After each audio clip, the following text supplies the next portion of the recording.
ఈరోజు దేశంలోనే అత్యధిక ప్రజలు మాట్లాడే రెండవ భాషగా తెలుగు భాష ఉన్నది.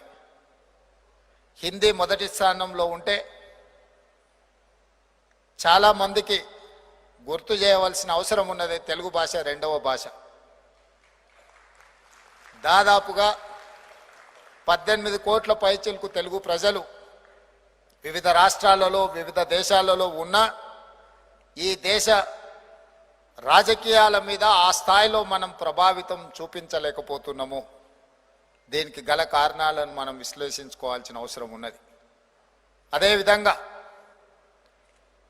ఆనాడు శ్రీ రాజీవ్ గాంధీ గారి దేశానికి కంప్యూటర్ని పరిచయం చేసి ప్రపంచ దేశాల ముందు సాంకేతిక నైపుణ్యాన్ని దేశానికి అందించిన తర్వాత నారా చంద్రబాబు నాయుడు గారు ఆ కంప్యూటర్ యుగాన్ని ముందుకు తీసుకెళ్లాలి అని ఈ నగరంలో ఐటీని వేగంగా అభివృద్ధి చేసే ముఖ్యమంత్రిగా ఒక రిఫార్మిస్ట్ గా వారు నిర్ణయాలు తీసుకోవడంతో ఈ రోజు ఈ ప్రాంతం అంతా అత్యంత ఆధునిక సాంకేతిక నైపుణ్యంతో అభివృద్ధి జరుగుతుంది. ఈ అభివృద్ధి ప్రపంచంతోనే పోటీ పడే విధంగా మనకు అవకాశాలను కల్పిస్తుంది.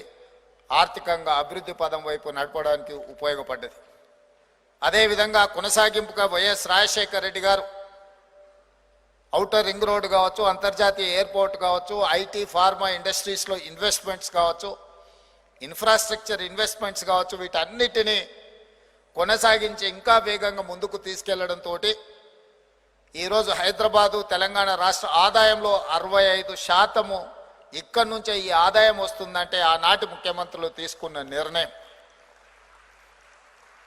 ఇదే కాదు, దేశ రాజకీయాలలో ఆనాడు డాక్టర్ నీలం సంజీవరెడ్డి గారు, పివి నరసింహారావు గారు, నందమూరి తారక రామారావు గారు చూపించిన ప్రభావం, వారు పోషించిన పాత్ర, ఆ తర్వాతి తరంలో కాకా వెంకటస్వామి గారు, జైపాల్ రెడ్డి గారు, వెంకయ్య నాయుడు గారు, రెండో తరంలో వాళ్ళు జాతీయ రాజకీయాలలో వాళ్ళ ప్రభావాన్ని చూపించారు.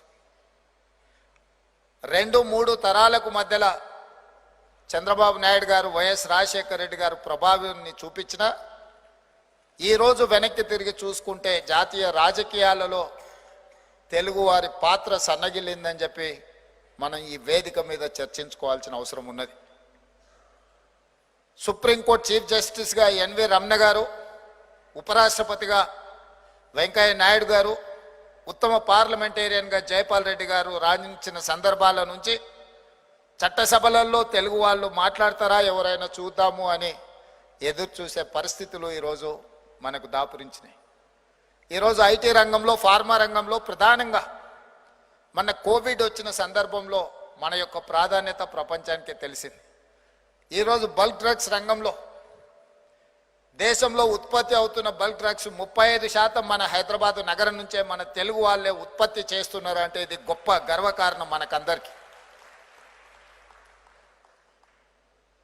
అలాంటి పరిస్థితుల్లో ఈరోజు కొంచెం కొంచెంగా మనము మన యొక్క ఉనికిని, మనగడను, మన భాషను, మన సాంప్రదాయాలను మనం కోల్పోతున్నామేమో అనే అనుమానం కలిగించే పరిస్థితులు ఈరోజు మనం చూస్తున్నాం. అందుకే ఇలాంటి సభలు, సమావేశాలు ఏర్పాటు చేయడం ద్వారా మన యొక్క బాధ్యతను గుర్తు చేసుకునే విధంగా, బాధ్యత కలిగిన వాళ్ళు బాధ్యతాయుతంగా వ్యవహరించే విధంగా మనం విధి విధానాలను ఖరారు చేసుకోవాలి. Subscribe us and press the bell icon for more interesting updates.